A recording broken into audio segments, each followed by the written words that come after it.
Hello, good morning. അപ്പോൾ എല്ലാവർക്കും എൻ്റെ പുതിയൊരു വീഡിയോയിലേക്ക് സ്വാഗതം.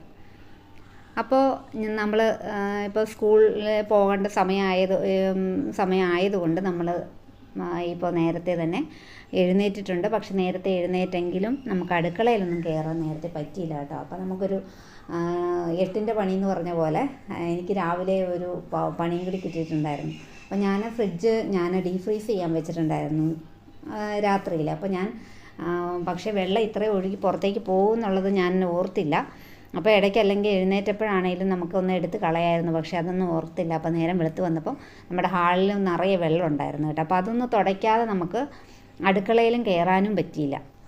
അപ്പോൾ അങ്ങനെ അതൊന്ന് തുടച്ചതിന് ശേഷം നമ്മൾ അടുക്കളയിൽ കയറിയത്. പക്ഷേ തുടയ്ക്കാനായിട്ട് ഹാള് മാത്രം തുടച്ചിടാന്ന് ഞാൻ വിചാരിച്ചാണ് തുടങ്ങിയതെങ്കിലും പക്ഷേ മുറിയെല്ലാം ഞാനൊന്ന് തുടച്ചിട്ട് ഏതായാലും അത് ഞാൻ തുടങ്ങി വെച്ചല്ലോ എന്ന് വിചാരിച്ചെന്നാൽ ഏതായാലും മറ്റുള്ള മുറിയും കൂടി തുടച്ചിട്ട് നമുക്ക് അടുക്കളയിലേക്ക് കയറാമെന്ന് വിചാരിച്ചു. അപ്പോൾ ഞാൻ എന്തെങ്കിലും ഒരു തോരനും കൂടി വെച്ചാൽ മതി. അപ്പോൾ പയറ് നമ്മുടെ തേങ്ങ അരച്ചൊരു കറി പോലെ ഞാൻ വൈകിട്ടുണ്ടാക്കി ഞാൻ ഫ്രിഡ്ജിൽ വെച്ചിട്ടുണ്ടായിരുന്നു. അപ്പോൾ അത് കൊടുത്തു വിടുമ്പോൾ ഒരു തോരനും കൂടി മതിയല്ലോ എന്ന് വിചാരിച്ചാണ് പിന്നെ ഇതങ്ങോട്ട് തുടച്ച് എല്ലാ മുറിയും കൂടി തുടയ്ക്കാമെന്ന് ഞാൻ തീരുമാനിച്ചങ്ങ് തുടച്ചത് കേട്ടോ. അപ്പോൾ ഒരു 10 മിനിറ്റ് എക്സ്ട്രായും കൂടി ചേർത്ത് കഴിഞ്ഞാൽ നമ്മുടെ മുറിയൊക്കെ തുടയ്ക്കണം. ആ ഒരു ജോലി തീരും. പിന്നെ നമുക്കൊന്ന് ഇതൊക്കെ സ്കൂളിലൊക്കെ പോയിട്ടൊന്ന് അടിച്ചിട്ടാൽ മതിയല്ലോ. അങ്ങനെ വിചാരിച്ചാണ് തുടച്ചത്. അങ്ങനെ തുടച്ചൊക്കെ കഴിഞ്ഞ് നമ്മൾ അടുക്കളയിൽ കയറിയിട്ടുണ്ടായിരുന്നു. പക്ഷേ ഞാൻ ആ സമയത്ത് പിന്നെ വീഡിയോ ഒക്കെ എടുക്കാനായിട്ട് ഇനി പെട്ടെന്ന് ഒരു 8-10 ഇറങ്ങേണ്ടതുകൊണ്ട് നമ്മുടെ ജോലിയെല്ലാം തീരണമല്ലോ എന്ന് വിചാരിച്ച് വീഡിയോ ഞാൻ പിടിച്ചിട്ടില്ലായിരുന്നു. അപ്പോൾ പിന്നെയാണ് ഞാൻ ഓർത്തത് അന്ന് വീഡിയോ എടുക്കാൻ വേണ്ടിയിട്ട് ഓർത്ത് തന്നേരാം. അതിന് ശേഷം ഞാൻ ഇപ്പോൾ കുറേയൊക്കെ ജോലി തീർത്ത് വെച്ചപ്പോഴാണ് വീഡിയോ എടുക്കാനും തുടങ്ങിയത്. അപ്പോൾ നമ്മൾ രാവിലെ ഒരു കട്ടൻ കാപ്പിയൊക്കെ ഇട്ട് കുടിച്ചുകൊണ്ടാണ് നമ്മൾ സാധാരണ രാവിലെ ഒന്ന് നമ്മുടെ ജോലി ആരംഭിക്കുന്നത്. പക്ഷേ ഇത് സമയമില്ലാത്തത് കൊണ്ട് ഞാൻ പിന്നെ കട്ടൻ ചായയൊന്നും ഉണ്ടാക്കിയില്ല. പിന്നെ രാജേട്ടൻ വന്നപ്പോഴാണ് നമ്മുടെ കട്ടൻ ചായയൊക്കെ ഞാൻ ഉണ്ടാക്കി കൊടുത്തത് കേട്ടോ. അപ്പോൾ അങ്ങനെ എനിക്കൊന്ന് കട്ടൻ ചായയൊക്കെ കുടിക്കുമ്പോഴുണ്ടല്ലോ ഒരു 5 മിനിറ്റൊക്കെ ഇരുന്ന് കുടിക്കണം. രാവിലെ എഴുന്നേറ്റ ഉടനെ ഞാനൊരു ഗ്ലാസ് വെള്ളം കുടിച്ചിട്ടതിന് ശേഷമാണ് പിന്നീട് നമ്മൾ കട്ടൻ ചായയൊക്കെ കുടിക്കുകയുള്ളൂ. കട്ടൻ ചായ കുടിക്കുമ്പോൾ ഒരു 5 മിനിറ്റെങ്കിലും ഇരുന്ന് കുടിക്കണം എനിക്ക്. രാവിലെയുള്ള ശീലം അങ്ങനെ. വൈകിട്ട് പിന്നെ അങ്ങനെയൊന്നുമില്ല, കുടിച്ചില്ലെങ്കിലും കുഴപ്പമില്ല. പിന്നെ കുടിച്ചെന്ന് ഇരുന്ന് കുടിക്കണമെന്നൊന്നുമില്ല. പക്ഷെ രാവിലെ നമ്മൾ കാപ്പി കുടിക്കുമ്പോൾ നമുക്കൊന്ന് ഇരുന്ന് കുടിക്കണം. അപ്പോൾ അതുകൊണ്ട് നമ്മൾ ആ സമയത്തും കുടിച്ചിട്ടുണ്ടായിരുന്നു. ഞാൻ ഫ്ലാസ്കിലെടുത്ത് വെച്ച് നമുക്ക് നേരെയില്ല ഇരുന്നൊന്നും കുടിക്കാൻ. അപ്പോൾ അതുകൊണ്ട് പോയി കഴിഞ്ഞ് കുടിക്കാമല്ലോ എന്ന് വിചാരിച്ച് ഞാൻ ഫ്ലാസ്കിലൊക്കെ ആക്കി വെച്ച് രാജേട്ടന് കൊടുത്തിട്ടുണ്ടായിരുന്നേ. അപ്പോൾ പിന്നെ ഞാൻ മാവ് കുഴച്ച് വെച്ചിട്ടുണ്ടായിരുന്നു. ചപ്പാത്തി ഉണ്ടാക്കാമെന്ന് വിചാരിച്ച് മാവ് കുഴച്ച് വെച്ചിട്ടുണ്ടായിരുന്നു. പിന്നെ പൊട്ടറ്റോ കറി വെക്കാമെന്ന് ഓർത്ത്. അപ്പോൾ പൊട്ടറ്റോ കറിയും വെക്കണം, തോരനും വെക്കണം. പിന്നെ അങ്ങനെയുള്ളത് കൊണ്ട് നമ്മൾ താമസിച്ച് അടുക്കള കയറിയത് കൊണ്ട് നമ്മൾ ഇത് എല്ലാം ചെയ്ത് തീർക്കുമോ എന്നൊരു സംശയം വന്നു. അപ്പോൾ ഞാൻ പിന്നെ മോളോട് ചോദിച്ചു ചപ്പാത്തിക്ക് കറി തന്നെ വേണമെന്ന് ചോദിച്ചപ്പോൾ വേണ്ടാന്ന് പറഞ്ഞു. അപ്പോൾ നെയ്യോ പഞ്ചസാരയും കൂടി ഇട്ട് തന്നാൽ മതി എന്ന് പറഞ്ഞതുകൊണ്ട് ഞാൻ ഓർത്തപ്പോൾ ഇത് തൊലി കളഞ്ഞ് വെച്ചതൊക്കെ ഞാനത് അങ്ങോട്ട് ഒതുക്കി മാറ്റി വെച്ചിട്ട് അത് പിന്നെ സ്കൂളിൽ പോയിട്ട് നമുക്ക് കറി വെച്ചാൽ മതിയല്ലോ എന്ന് വിചാരിച്ച് പിന്നെ നമ്മൾ അങ്ങനെ നെയ്യും പഞ്ചസാര ഇട്ട് കൊടുക്കാമെന്ന് വിചാരിച്ച് ഞാൻ പിന്നെ അതൊരു തോരൻ വെക്കണമല്ലോ എന്ന് വിചാരിച്ച് 2 ക്യാരറ്റ് എടുത്ത് തോരൻ വയ്ക്കുക. അപ്പോൾ ഞങ്ങൾ ഉച്ചയ്ക്ക് ഞാനും മൂത്തയാളും മാത്രമേ ചോറിനാനുള്ളൂ. രാജേട്ടനൊരു ഫംഗ്ഷൻ ഉള്ളതുകൊണ്ട് പിന്നെ അതിന് രാജേട്ടൻ പോകും. അപ്പോൾ പിന്നെ ഇത് മതിയെന്ന് വിചാരിച്ച് ഞാൻ 2 ക്യാരറ്റ് എടുത്ത് തോരൻ വെക്കാമെന്ന് വിചാരിച്ച് ഞാനതൊന്ന് തൊലി കളഞ്ഞ് ഗ്രേറ്റ് ചെയ്തൊക്കെ വെക്കുന്നുണ്ട് കേട്ടോ. പിന്നെ ഈ കറി വെച്ചതിന് ശേഷം നമുക്ക് ചപ്പാത്തി ഉണ്ടാക്കാം. ചപ്പാത്തി ഇപ്പോൾ 2 മോക്ക് ഉണ്ടാക്കി കൊടുത്തിട്ട് പിന്നെ നമുക്ക് ഉണ്ടാക്കാമെന്ന് വിചാരിച്ച് അതും നമുക്ക് ഒരു എളുപ്പം ആയി. അപ്പോൾ അങ്ങനെ നമ്മൾ കടുകൊക്കെ പൊട്ടിച്ച് നമുക്ക് ഒന്ന് തോരൻ വയ്ക്കുക. ഇത്തിരി പിന്നെ തേങ്ങ ഇട്ട് തോരൻ വയ്ക്കുക. സാധാരണ ഞാൻ മെഴുക്ക് വരട്ടിയൊക്കെ ഉണ്ടാക്കണത്.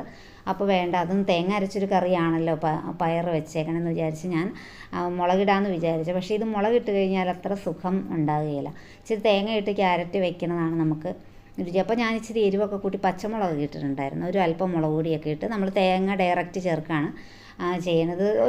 ഒന്ന് വഴന്ന് കഴിയുമ്പോൾ ഇച്ചിരി തേങ്ങ അങ്ങോട്ട് ചിരണ്ടി ചേർക്കണം. അത് ഒതുക്കിയൊന്നും ചേർക്കണില്ല ഇതിനകത്ത്. അപ്പോൾ നമ്മുടെ ക്യാരറ്റ് നമ്മൾ തോരനൊക്കെ വയ്ക്കാൻ വേണ്ടിയിട്ട് നമ്മൾ സ്റ്റൗവിൽ ചീനച്ചട്ടിയിട്ട് വെച്ചിട്ടുണ്ട്. ഇനി ഇതൊന്ന് വെന്ത് കഴിയുമ്പോൾ നമുക്ക് പിന്നെ ചപ്പാത്തി ഉണ്ടാക്കാമെന്ന് വിചാരിച്ചു. അപ്പോൾ അങ്ങനെ നമ്മുടെ തോരനൊക്കെ ഏകദേശമൊക്കെ വെന്തിട്ടുണ്ട്. ഇപ്പോൾ ഒരു 10 മിനിറ്റ് ഒന്നും വേണ്ടല്ലോ നമ്മുടെ ക്യാരറ്റൊക്കെ തോരൻ വെക്കാൻ വേണ്ടിയിട്ട്.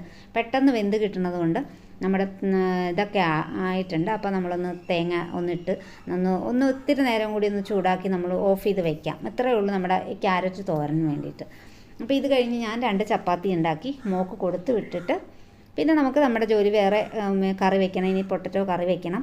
അപ്പോൾ അതിന് വേണ്ടിയിട്ട് ഞാൻ ചപ്പാത്തി ഉണ്ടാക്കുന്നുണ്ട്. അപ്പോൾ അത് നമ്മൾ നമ്മുടെ പാനിലേക്ക് ഇട്ടതിന് ശേഷം അതൊന്ന് മറിച്ചും തിരിച്ചും മൂപ്പിച്ചതിന് ശേഷം ആ പാത്രത്തിൽ തന്നെ നമ്മുടെ പാനിൽ വെച്ച് തന്നെ നെയ്യ് ഒഴിച്ച് ഒരല്പം പഞ്ചസാര അങ്ങോട്ട് സ്പ്രെഡ് ചെയ്തൊന്ന് റോൾ ചെയ്ത് കൊടുക്കാമെന്ന് വിചാരിച്ചു കേട്ടോ.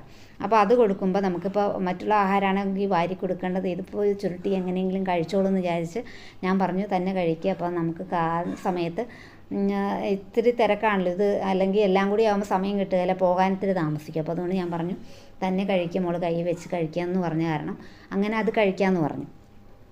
അപ്പോൾ പിന്നെ നമ്മുടെ ചോറ് മാത്രം ഇട്ടാൽ മതി. പിന്നെ ഇങ്ങനെ ഞാനപ്പോൾ റോൾ ചെയ്ത് കൊടുത്തപ്പം അത് കഴിക്കണ സമയം കൊണ്ട് നമുക്ക് പാത്രത്തിൽ ചോറാക്കാമല്ലോ എന്ന് വിചാരിച്ച് നമ്മുടെ കറിയൊക്കെ അപ്പോൾ ഓൾറെഡി എല്ലാം വെന്തിട്ടുണ്ട് നമ്മൾ. അപ്പോൾ അങ്ങനെ നമ്മൾ നമ്മുടെ പിന്നെ ചപ്പാത്തി ഉണ്ടാക്കി പാത്രത്തിൽ വെച്ച് അങ്ങ് കൊടുത്തിട്ടുണ്ടായിരുന്നു. പിന്നെ നമുക്ക് ചോറിൽ പിന്നെ നമ്മൾ ചോറ് കൊടുത്തു വിടാനായിട്ട് പാത്രത്തിലാക്കുന്നുണ്ട്. പിന്നെ നമ്മുടെ പയറുകറിയും കൊണ്ട് ഉച്ചക്കത്തേക്ക് മോള് ക്ലാസ്സിൽ കൊണ്ടുപോയി കേട്ടോ. അപ്പോൾ അങ്ങനെ നമ്മുടെ രാവിലത്തെ ആ ഒരു ജോലി കഴിഞ്ഞു. പിന്നെ ഇതിന് ശേഷം നമ്മൾ കറിയൊക്കെ വെച്ച് കാപ്പിയൊക്കെ കുടിക്കണമല്ലോ. അപ്പോൾ കാപ്പിയൊക്കെ കുടിച്ച് കഴിഞ്ഞു കേട്ടോ. കുടിച്ച് കഴിഞ്ഞ് പിന്നെ നമുക്കൊന്ന് അടിച്ചിടണം, അടിക്കാതെയല്ലേ തുടച്ചിട്ടേക്കണത്. അപ്പോൾ അതുകൊണ്ട് നമുക്ക് അടിക്കാനും കൂടിയുണ്ട്. എന്നിട്ട് നമുക്ക് ഉച്ചക്കത്തെ കാര്യങ്ങളിലേക്ക് പോകാമെന്ന് വിചാരിച്ചാണ് നമ്മൾ കാപ്പി കുടി കഴിഞ്ഞിട്ടാണ് നമ്മൾ അടിക്കാനൊക്കെ തുടങ്ങിയത്. പിന്നെ അല്ലെങ്കിൽ നമ്മൾ പിന്നെ പിന്നെ തുടച്ചത് കൊണ്ട് അടിക്കണ്ടായിരുന്നു, എന്നാലും നമ്മൾ ഒന്നും അടിച്ചിട്ടില്ലല്ലോ എന്ന് വിചാരിച്ച് ഞാൻ പിന്നെ ഒന്ന് വൈകിട്ട് നമ്മൾ തൂത്തിടും കേട്ടോ മുറിയൊക്കെ. അപ്പോൾ അതുകൊണ്ട് അധികം പൊടികളോ കാര്യങ്ങളോ ഒന്നും ഉണ്ടാകുകയില്ല. എങ്കിലും നമ്മളൊന്ന് അടിച്ചിട്ട് എന്നും അടിക്കണം, നമുക്കതൊരു അങ്ങനെ ചെയ്യണതുകൊണ്ട് അതൊരു ശീലമായതുകൊണ്ട് അങ്ങനെ ചെയ്യും. അപ്പോൾ അങ്ങനെ നമ്മൾ അതെല്ലാം കഴിഞ്ഞ് നമ്മൾ അടുക്കള ഉച്ചയ്ക്കത്തെ ജോലിയിലേക്ക് നമുക്ക് ഓരോ ജോലികൾ നമ്മൾ പുറകെ ഇങ്ങനെ ഉണ്ടല്ലോ. അപ്പോൾ നമ്മൾ മത്തിയാണ് കിട്ടിയിട്ടുണ്ടായിരുന്നത്. മുട്ടയുള്ള മത്തി ആയതുകൊണ്ട് മത്തിയുടെ മുട്ടയൊക്കെ മാറ്റി വെച്ചൊന്ന് വറുത്തെടുക്കാമല്ലോ എന്ന് വിചാരിച്ച്. ഒരുപാടൊന്നും ഉണ്ടായിരുന്നില്ല കേട്ടോ മത്തിയുടെ മുട്ട. അപ്പോൾ അളവ് കുറവാണ്. സാധാരണ ഇത്രയും മത്തിയൊക്കെ മേടിച്ച് ഇത്തിരി അളവ് കൂടുതൽ, ഇപ്പോൾ എന്തോ കുറവ് പോലെ എനിക്ക് തോന്നി. അപ്പോൾ അതൊന്ന് ഒന്ന് ഫ്രൈ ചെയ്തെടുക്കാമെന്ന് വിചാരിച്ച് നമ്മൾ മീൻ കഴുകി നമ്മൾ കറി വയ്ക്കാനൊക്കെ ആയിട്ട് നമ്മൾ ചട്ടി ചൂടാക്കിയതിന് ശേഷം നമ്മൾ നോർമലി വെക്കുന്നത് പോലെയാണ്. പിന്നെ ഒരല്പം വ്യത്യാസം വന്നു കേട്ടോ. ഞാൻ തേങ്ങയുടെ കൂടെ മുളകൊക്കെ ചേർത്ത് അരയ്ക്കണത് ഒന്ന് മാറ്റിയൊന്ന് ഞാനൊന്ന് നമ്മുടെ മുളകൊക്കെ ഒന്ന് എണ്ണയിൽ വഴറ്റിയതിന് ശേഷം അതിനകത്തേക്ക് പിന്നെ തേങ്ങ അരച്ച് ഒഴിക്കുക ചെയ്യുക. തേങ്ങ മാത്രം അരച്ചൊഴിക്കുകയായിരുന്നു. അപ്പോൾ ഒന്ന് മൂത്ത് കഴിഞ്ഞ് നമ്മൾ സാധാരണ വലിയ മീനൊക്കെ തേങ്ങാപ്പാൽ പിഴിഞ്ഞ് വെക്കുകയില്ലേ എന്ന് പറഞ്ഞ പോലെ ഞാൻ ഉള്ളിയും ഇഞ്ചി വെളുത്തുള്ളി ഇതെല്ലാം ഇട്ട് നന്നായിട്ടൊന്ന് വഴറ്റിയതിന് ശേഷം നമ്മൾ മുളക് പൊടിയിട്ട് ഒരു അല്പം മഞ്ഞൾപ്പൊടിയൊക്കെ ഇട്ട് നന്നായിട്ട് മൂപ്പിച്ചതിന് ശേഷം നമ്മൾ അരപ്പങ്ങോട്ട് ഒഴിച്ച് കേട്ടോ. ഞാൻ എങ്ങനെ ഇരിക്കുമെന്ന് എനിക്ക് അറിഞ്ഞുകൂടെ ഇങ്ങനെ ചേർത്തപ്പോഴേ. നമ്മൾ അരപ്പിൻ്റെ കൂടെ തന്നെ മുളക് പൊടിയൊക്കെ ചേർത്തരയ്ക്കണതുകൊണ്ട് എങ്ങനെയെന്നാലും ഞാനൊന്ന് ചെയ്ത് നോക്കിയപ്പോൾ നന്നായിട്ടുണ്ടായിരുന്നു കേട്ടോ. വേറെ കുഴപ്പങ്ങളൊന്നും ഉണ്ടായിരുന്നില്ല, നല്ല കറിയൊക്കെ ആയിരുന്നു. പക്ഷേ മത്തി നല്ല സ്വാദുള്ള മത്തിയായിരുന്നു, നല്ല വലിപ്പമുള്ള മത്തിയുമാണ്. അപ്പോൾ അതുകൊണ്ട് ഇപ്പം വില കൂടുതലാണ്, എന്നാലും ഇത്തിരി നേരത്തേക്കാളും ഒരല്പം വില കുറഞ്ഞിട്ടുണ്ടെന്ന് എനിക്ക് തോന്നണം. അപ്പോൾ ആ ഒരു വ്യത്യാസം നമുക്ക് വാങ്ങിയപ്പോൾ എനിക്ക് തോന്നി വിലയിലും. അപ്പോൾ അങ്ങനെ നമ്മുടെ കറിയിലേക്ക് നമ്മൾ അരപ്പൊക്കെ ഒഴിച്ചിട്ടുണ്ട്. പിന്നെ നമ്മുടെ ആ കറിയൊക്കെ റെഡി ആയിട്ടുണ്ട്. പിന്നെ വേറെ പ്രത്യേകിച്ച് അടുക്കളയിൽ പിന്നെ കറികളൊന്നും വെക്കേണ്ട, രാവിലെ ഉള്ളത് ഞങ്ങൾ മാത്രമേ ഉള്ളൂ. അപ്പോൾ അതുകൊണ്ട് വേറെ പ്രത്യേകിച്ച് കറികളൊന്നും ഞാൻ കൂടുതൽ ഇനി വൈകിട്ട് വേണമെങ്കിൽ എന്തെങ്കിലും ഒരു കറി വെച്ചാൽ മതി എന്ന് വിചാരിച്ചു. നമ്മൾ അടുക്കളയിൽ ആ മീൻ കറിയോടുകൂടി നമ്മുടെ ജോലിയെല്ലാം കഴിഞ്ഞു കേട്ടോ. പിന്നെ നമുക്ക് തുണിയൊക്കെ വിരിക്കണം. ഇപ്പോൾ 2 ദിവസമായിട്ട് നല്ല വെയിലാണല്ലോ. അപ്പോൾ മഴയൊന്ന് മാറി നിൽക്കുകയാണ്, എപ്പോൾ മഴ ഉണ്ടാവുമെന്ന് അറിഞ്ഞുകൂടാ. അപ്പം നല്ല വെയിൽ 2 ദിവസം കിട്ടണമുണ്ട്. നമ്മുടെ തുണിയെല്ലാം നന്നായിട്ട് തന്നെ ഉണക്കിയൊക്കെ എടുക്കാൻ പറ്റുന്നുണ്ട്. എല്ലാവർക്കും അങ്ങനെയൊക്കെ തന്നെയാണല്ലോ. പൊതുവേ എല്ലായിടത്തും തന്നെ ഇപ്പോൾ വെയിലാണെന്ന് എനിക്ക് തോന്നുന്നു. പക്ഷേ മഴയുണ്ട് കേട്ടോ, രാത്രിയിൽ മഴയുണ്ട്. ഞാൻ ഇപ്പോൾ ഇതിന് വോയിസ് കൊടുക്കുമ്പോഴും മഴ കഴിഞ്ഞ് കുറച്ച് സമയമായുള്ളൂ കേട്ടോ. അപ്പോൾ അങ്ങനെ ഞാനൊന്ന് കഴിഞ്ഞ ദിവസം വീട്ടിൽ പോയപ്പോൾ എടുത്ത വീഡിയോ കേട്ടോ. വീഡിയോ ഇത്രയൊക്കെ എടുത്തുള്ളൂ. പിന്നെ നമ്മൾ വീട്ടിൽ ചെന്ന് കഴിയുമ്പോൾ ഇതൊന്നും നമ്മൾ ഓർക്കുകയല്ല. അപ്പോൾ അവൻ്റെ അങ്ങനെ ആ ഒരു കുസൃതികളും കാര്യങ്ങളും ഒക്കെ കണ്ട് നമ്മൾ ഇങ്ങോട്ടാക്കാൻ വേണ്ടിയിട്ട് പോന്നിട്ടുണ്ടായിരുന്നു. നമ്മുടെ വണ്ടി ഒന്ന് സർവീസ് ചെയ്യാൻ കൊടുക്കണ കാരണം നമ്മളൊന്ന് ആക്കാൻ ഇവരെ ആക്കി തരാമെന്ന് പറഞ്ഞു. അപ്പോൾ അങ്ങനെ അവരും കൂടി വരണുണ്ട്. അപ്പോൾ അങ്ങനെ ഞാൻ കുറച്ച് വീഡിയോ വെച്ച് എൻ്റെ ബ്രദറിൻ്റെ പിന്നെ വൈഫാണ്, മോനുമാണ്. പിന്നെ മമ്മിയുണ്ട് കേട്ടോ. മമ്മി പുറത്തെന്തോ അവൻ്റെ ചെരുപ്പ് എടുക്കാൻ പോയതുകൊണ്ടാണ് അത് ഇതിന് ഉണ്ടെന്ന് തോന്നുന്നു. ഇത്തിരി ഭാഗത്ത് മമ്മി വരണുണ്ട്. പിന്നെ ഞാൻ കൂടുതൽ വീഡിയോ ഒന്നും പിടിച്ചിട്ടുണ്ടായിരുന്നില്ല അവിടെ നിന്ന് കേട്ടോ. അപ്പോൾ അത് ഇത്രയൊക്കെ ഉള്ളൂ ഇന്നത്തെ വീഡിയോ. അപ്പോൾ ഇഷ്ടപ്പെടുകയാണെങ്കിൽ ഒന്ന് ലൈക്ക് ചെയ്യുക, ഷെയർ ചെയ്യുക. സബ്സ്ക്രൈബ് ചെയ്യാതെ കാണുന്നവരുണ്ടെങ്കിൽ ഒന്ന് സബ്സ്ക്രൈബ് ചെയ്ത് സപ്പോർട്ട് ചെയ്യണേ. അതൊന്നും മറക്കരുത് കേട്ടോ. ഒന്ന് ലൈക്ക് ചെയ്യണേ എല്ലാവരും. അപ്പോൾ അടുത്ത വീഡിയോയുമായി കാണും വരെ എല്ലാവർക്കും ടാറ്റാ.